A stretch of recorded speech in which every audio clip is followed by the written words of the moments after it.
ಒಂದೊಂದು ಸತಿ ಹೆಂಗೆ ಅನಿಸ್ಬಿಡುತ್ತೆ ಅಂದರೆ ವಸ್ತುಗಳಾಗಲಿ ವ್ಯಕ್ತಿಗಳಾಗಲಿ ತುಂಬ ನಂಬಿಟ್ಟಿರ್ತೀವಿ.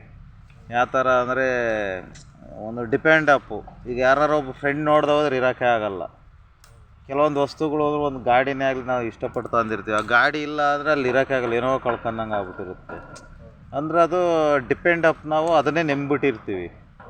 ಆ ನಂಬಿಕೆ ಹೆಂಗೆ ಹೋಗ್ಬಿಟ್ಟಿರುತ್ತೆ ಅಂದರೆ ಅದಿಲ್ಲ ಅಂದರೆ ಜೀವನ ಇಲ್ಲ, ಅದೇ ಜೀವ. ಈಗ ಒಂದು ಮೊಬೈಲೇ ಆಗಲಿ, ನಾವೇನು ಮಾಡ್ತೀವಿ ಅಂದರೆ ಮೊಬೈಲ್ ನೋಡ್ದಲ್ಲೇ ಇರೋಕ್ಕಾಗಲ್ಲ, ಆ ಥರ ಪರಿಸ್ಥಿತಿ ಬಂದ್ಬಿಟ್ಟೈತಿ. ವ್ಯಕ್ತಿಗಳ್ನೂ ಅಷ್ಟೇ ಆಗಲಿ, ಈಗ ಮನೆ ಹೋದಾಗಲಿ ಹೆಂಡ್ತಿ ನೋಡ್ದಲ್ಲೇ ಇರೋಕ್ಕಾಗಲ್ಲ, ಇಲ್ಲ ಮಗು ನೋಡ್ದಲ್ಲೇ ಇರೋಕ್ಕಾಗಲ್ಲ, ಇಲ್ಲ ತಾಯಿ ತಂದೆಲೇ ನೋಡ್ದಲ್ಲೇ ಇರೋಕ್ಕಾಗಲ್ಲ. ಇವನ್ನ ನಾವು ಕೆಟ್ಟದ್ದು ಅನ್ನೋಕ್ಕೂ ಆಗಲ್ಲ, ಒಳ್ಳೆಯದು ಅನ್ನೋಕ್ಕೂ ಆಗಲ್ಲ. ಇದ್ರ ಬಗ್ಗೆ ಒಂಥರ ಏನಪ್ಪ ಇದು ವಿಚಿತ್ರ ಅನಿಸ್ಬಿಡುತ್ತೆ ಲೈಫು ಅಲ್ವಾ. ಬಟ್ ಅವೇನಾರ ಒಂಚೂರು ನಮ್ಮಿಂದ ದೂರ ಆದಾಗ, ಅವನು ಕಳ್ಕೊಂಡಾಗ ಆಗುತ್ತಲ್ಲ ಆ ನೋವು, ಆ ನೋವಿಗೆ ಇಷ್ಟು ದಿವಸ ಇಟ್ಟಿರ್ತೀವಲ್ಲ ಆ ನಂಬಿಕೆ, ಅದು ಯಾವ ಲೆಕ್ಕನೂ ಅಲ್ಲ, ಅದು ಬರೀ ದುಃಖನೇ ಆಗ್ಬಿಡುತ್ತೆ ನೋಡೋದು. ನೋಡಿ ಈಗ ನಮ್ಮ ಫ್ರೆಂಡ್ ಕೊಟ್ರೇಶ್ ಅವ್ನು ಸತ್ತೋದ್ನಲ್ಲ, ಅವನು ಎಷ್ಟು ಪ್ರೀತಿಸ್ತಿದ್ದೆ ಅಂದರೆ ನಾನು ಒಂಥರ ಅವನಿಗೆ 2 ದಿನ 3 ದಿನಕ್ಕೆ ಒಂದ್ಸತಿ ಫೋನ್ ಮಾಡ್ದೆ ಹೋದರೆ ಏನೂ ಇಲ್ಲ ಅನ್ನಂಗೆ ಆಗೋದು. ಬಟ್ ಅವನು ಹೋದ ಒಂಥರ ಏನೋ ಒಂಥರ ಲೈಫ್ ಏನಪ್ಪ ಇದು, ಇಷ್ಟೇನಾ ಜೀವನ, ಇಷ್ಟೇನಾ, ಏನು ದುಡ್ಡು ಮಾಡಿರೇನು, ಏನು ಹೆಸ್ರು ಮಾಡಿರೇನು, ಏನು ಯಾವುದಕ್ಕೋಸ್ಕರ ನಡೀತೈತಿ, ಯಾವ್ದ್ರ ಹಿಂದೆ ಹೋಗ್ತಿದ್ದೀವಿ, ಮತ್ತು ನಿಜ ಯಾವುದು ಸುಳ್ಳು ಯಾವುದು ಅನ್ನೋದು ದೊಡ್ಡ ಕ್ವಶನ್ ಮಾರ್ಕ್ ಆಗುತ್ತೆ. ಮತ್ತು ಒಂದೊಂದ್ಸತಿ ಇದನ್ನೆಲ್ಲ ಯೋಚನೆ ಮಾಡಿದರೆ ಏನಪ್ಪ ಇದು ಅನ್ನಂಗಾಗುತ್ತೆ. ಬಟ್ ಯೋಚನೆ ಮನುಷ್ಯ ಮಾಡ್ದಲ್ಲೇ ಬೇರೆ ಯಾರೂ ಮಾಡೋಕ್ಕಾಗಲ್ಲ ಇದನ್ನ.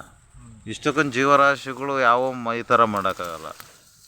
ಮತ್ತು ಇಲ್ಲಿ ಯಾವ ಪ್ರಾಣಿ ಪಕ್ಷಿಗಳು ಹಸುವಿಂದ ಸತ್ತಿಲ್ಲ, ಸಾವು ಬಂದು ಸತ್ತೋ ಹೊರ್ತು ಮನುಷ್ಯನೂ ಸಮೇತ ಹಸುವಿಂದ ಯಾರೂ ಸತ್ತಿಲ್ಲ. ತಿನ್ನೋ ಪ್ರತಿಯೊಬ್ಬರಿಗೂ ಅನ್ನ ಭಗವಂತ ಇಟ್ಟಿರ್ತಾನೆ, ಒಂದೊಂದು ಕಾಳಲ್ಲೂ ಹೆಸ್ರು ಬರೆದಿರ್ತಾನೆ.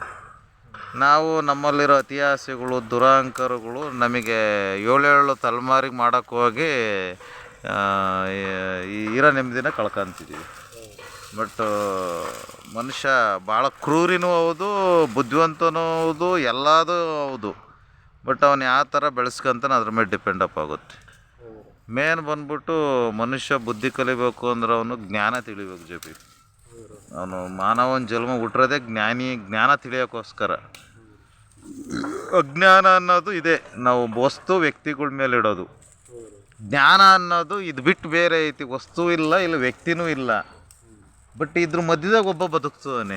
ಈಗ ನೋಡಿ, ನಮ್ಮ ಒಳಗಡೆ ಒಂದು ಜೀವಾತ್ಮ ಐತಿ, ಅದಿಲ್ಲ ಅಂದರೆ ಇದನ್ನು ಹೊತ್ಕೊಂಡು ಹೋಗಿ 4 ಜನ ಬೇಕು, ಇದೇ ಮಶಾಣಕ್ಕೆ ಬರಬೇಕು ಅಲ್ಲನಪ್ಪ. ಬಟ್ ಅವನ್ನ ನಾವು ತಿಳಿತಾ ಇಲ್ಲ, ಬರೇ ಬೇರೆಯವ್ರ ಬಗ್ಗೆ ತಿಳಿತಿದ್ದೀವಿ, ಬೇರೆಯವ್ರನ್ನೇ ಅರಿತಿದ್ದೀವಿ, ಬೇರೆ ಬೇರೆ ಆಗ್ತವೆ ಇದರಲ್ಲಿ. ಬಟ್ ಇದ್ರಾಗ ಎಷ್ಟು ಸತ್ಯನೋ ಎಷ್ಟು ಸುಳ್ಳು, ಯಾವ್ದು ನಿಜ ಯಾವುದು ಇದು ಅನ್ನೋದೇ ಗೊತ್ತಾಗಲ್ಲ.